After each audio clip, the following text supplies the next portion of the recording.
So, what's up guys? It's me, Happy Shop, ang magbibigay sa inyo ng konting kaalaman pagdating sa pag-edit sa Canva. So, ngayong araw, tuturuan ko kayo kung paano mag-add ng font, ano, add ng font na default and cursive na pwede nyo gamitin sa paggawa ng tracing pad. So, tara, samahan nyo ako. So, unang-una, open muna natin yung Canva app natin. And then, search tayo custom size natin. Itong custom size natin is 21 by 14.8 centimeter. So, centimeter. Bali, A5 pala ito. A5 yung ginawa natin. So, now, yung lagi kong tinuturo sa inyo, bali, yan. Yung two option natin sa pag-add ng lines, which is yung dito, notebook lines. Pwedeng ito, notebook lines. Or pwede rin kayong trace na lang ng sarili nyong lines, which is ito. Yan. Tapos ito natin to. So, mas prefer ko talaga na naggaganto ako, nagte-trace ako ng sariling line para ma-adjust natin kung sakaling may kailangan baguhin na colors or ito, halimbawa dito, palitan natin ng kulay. Ganyan, di ba? So, ito yung ginagamit ko lagi. Na ginagamit ko. Yan. Yung top option ulit natin is yung search element. Hanap tayo dito ng notebook lines. Ito, notebook lines. Tapos hanapin nyo na lang yung ito. Kung ayaw nyo maggawa ng sarili nyong line, ito na lang. Mas mapapadali kayo dito. Hanapin nyo lang to. Yan. And then, so, focus tayo sa natin. Wait lang. So, ito yung topic natin ngayon. Wait lang. Para may na lang kayo. May idea kayo kung anong website yung hanapin nyo or search nyo para sa mga font na kailangan. So, may two option tayo sa pag-add font, which is ito. Kung alam nyo mga website na to, which is itong MF, and then itong font space. So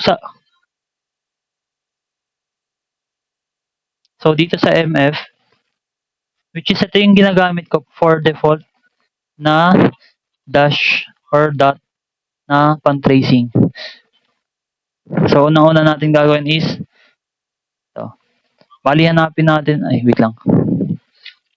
Itong Maze Fontes to. Maze Fontes. Wait lang. Maze Fontes font. Yan.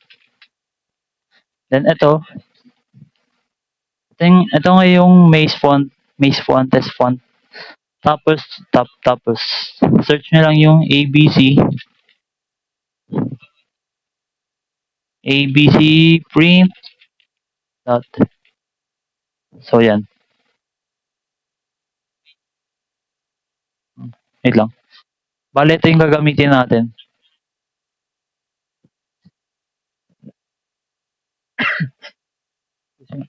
Excuse me.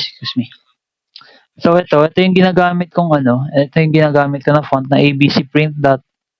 Wag to Wag ito yung gagamitin nyo. Wag itong may line. Kasi hindi siya na-change color. So, ito, mas prefer ko to. Ito yung bali, click download lang. Then, diba? Halimbawa, i-scan it. Or Happy Shop na lang. Ito yung magiging result niya once. Yan. For example, ito. Then, yung magiging result niya is ito. Ayan, download na natin. Yan. Bali na download na siya. So yung gagawin ko is mamaya mamaya ko na yun ano, i-extract. Bali sa second font naman is yung font space. Font space. Ito. Kung hindi niyo pa to alam, ito maraming font dito na available. Kung may gusto kayong kunin na font dito is pwede naman, tapos download nyo na lang. Bali yun dito, ihanapin natin yung cursive dash or dot. Bali itong learning curve BV, ito yung ginagamit natin for cursive. Yan, for cursive, cursive font.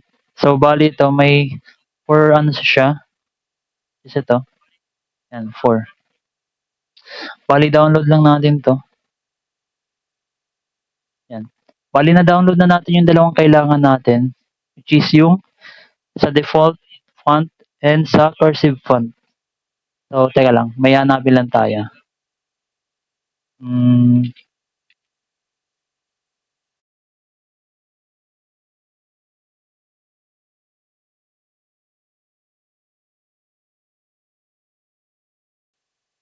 yan. Bali dito pala, pwede nyo rin itong gamitin kasi mas okay ito na ano, ABC print arrow dot para may sample talaga kayo or sample yung bata kung paano yung proper way ng pag-trace ng name or ng to like ano letters or kung ano yung isa sample nyo. So, da-download ko rin to para may makita ko yung sample talaga.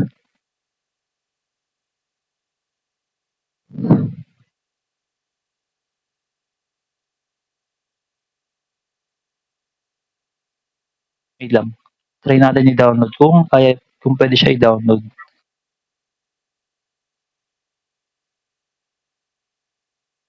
Wait lang. So, download natin.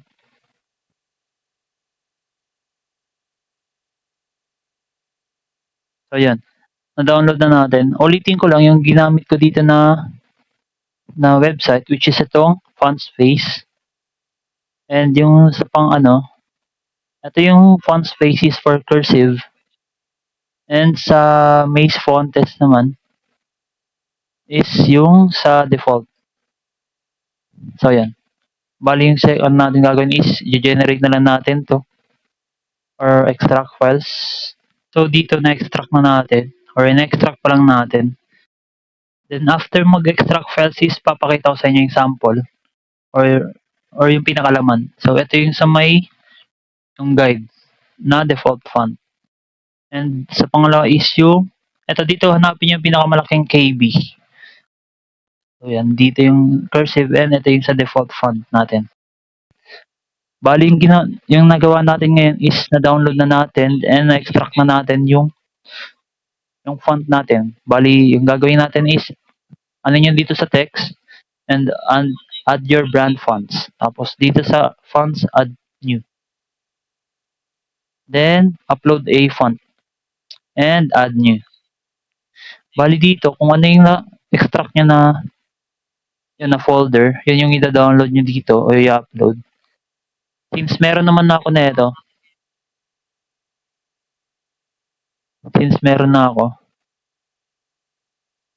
yan. Na-add ko na yung ABC, yung regular, and yung ito naman cursive. Natin yung cursive. Yan. Here's the cursive. And ito naman yung isa. Which is yung my guide. Guide na default.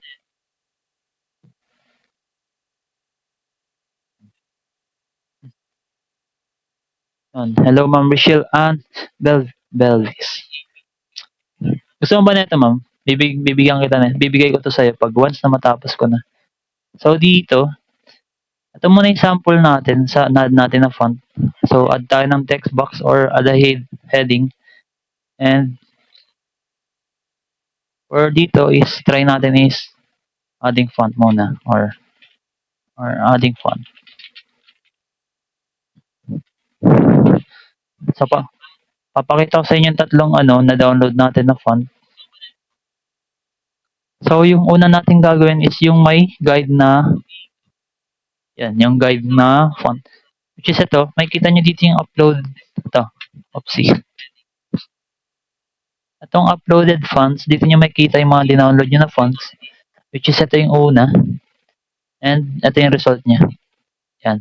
Ito yung result niya, ito yung magiging guide. If gusto nyo ng ganito, pwede nyo lagyan. Kung ayaw nyo naman, pwede nyo na lang i-delete. And sa pangalawa naman, so ulit muna tayo. Adding font, tapos click nyo to. Tapos hanapin yung uploaded fonts nyo. And ito yung una. Yan yung una. Then sa pangalawa naman, is hanapin nyo yung dito yung abcprint.regular. Which is ito yung magiging result. And ito yung result. And sa cursive naman is ito. Itong learning curve dash regular. Yan naman yung sa cursive or ito. Pwede nyo itong gamitin. Ay, wag yun. Ito pala. Ito yung gamitin niya. So, paano ba natin siya i-add sa tracing pad? Yan. Paano ba natin siya i-add sa tracing pad? So, unang-una natin gagawin is add muna tayo dito ng lines or yan, tracing lines. Or wait lang. Yan. Pwedeng ganito na. Or once na okay na to, yan, duplicate nyo din. Select nyo lang yung ganito, tapos delete nyo yung taas. Bali dito, adjust na lang natin yung lines if okay na ba siya or hindi pa. Yan. Try muna natin yung sample natin, which is ito. Kung okay na ba siya, kung pantay na. So, yan. Since okay naman na, salamat. Dito mo moist siya.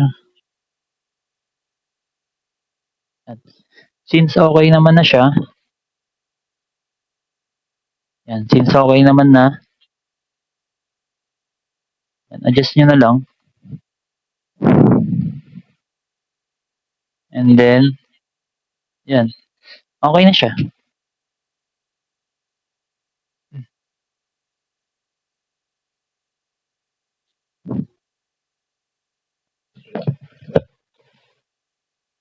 Bali, pag ganito na siya, di ba okay naman na.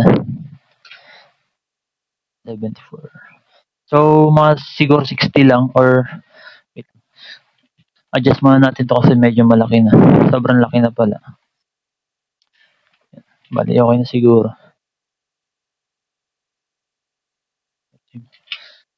Adjust pa natin. If nalalakihan kayo sa font dito or yan, kung bali, adjust na lang natin sa taas and sa baba. Tapos dapat sakto talaga yung font natin dyan sa blue lines. Yan, bali okay naman na siya. Since okay na, ito yung natin. So, halimbawa, lalagyan muna natin ng ganito for lang. Ito yung magiging guide ng bata na. Halimbawa lang ta. Excuse me. Bali, sabihin natin is add tayo ng font. Sabihin natin Juan de la Cruz.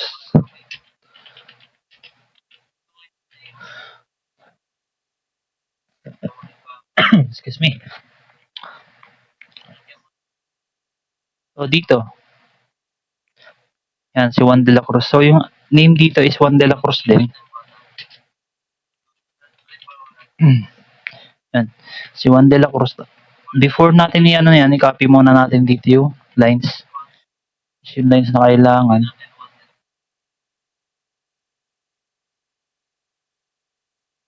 Since okay na yan. Copy na lang natin.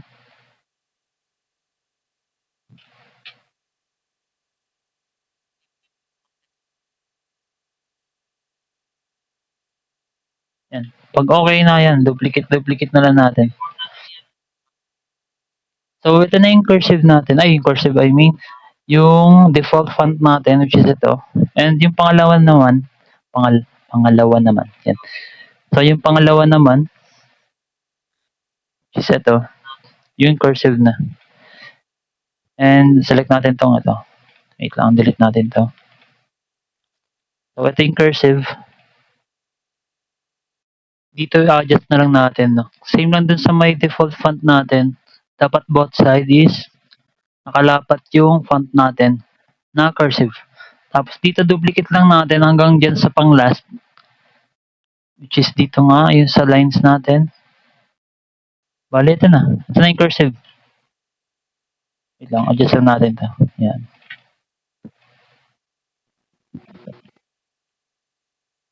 So, yun. Okay naman na siya. So, ulitin ko lang ulit. Ito na yung default font natin. And ito yung sa cursive. So, bali, kung need nyo ng guide, pwede naman siya ibahin. Tapos, gawin nyo tong bold. Yan. Tapos, add na natin dito ng wait lang. Parang ganda na.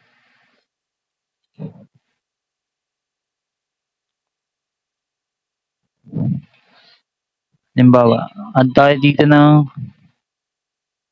tayo ng font dito is yung Anton or Tangel. I am, yan. Halimbawa, ganyan na, add na lang tayo ng I am. Yan. I am Juan de la Cruz. And dito naman is add din tayo dito ng I am Juan de la Cruz.